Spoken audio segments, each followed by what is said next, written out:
Good afternoon, Rodriguez family. I know all of my posts is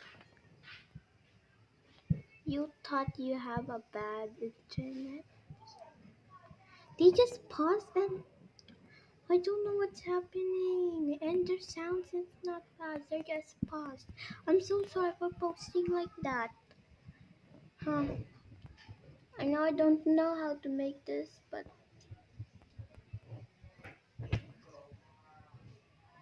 okay, bye guys. So I'm really stressed about all my posting.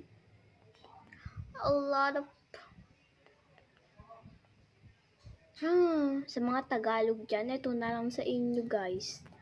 Nai-stress ako dahil dun sa pinost ko. Hindi naman pala gumagana. Kaka-stress, sakit sa ulo. Ayun sa mga Tagalog ah. Okay, this is from my English. Bye, like and subscribe guys.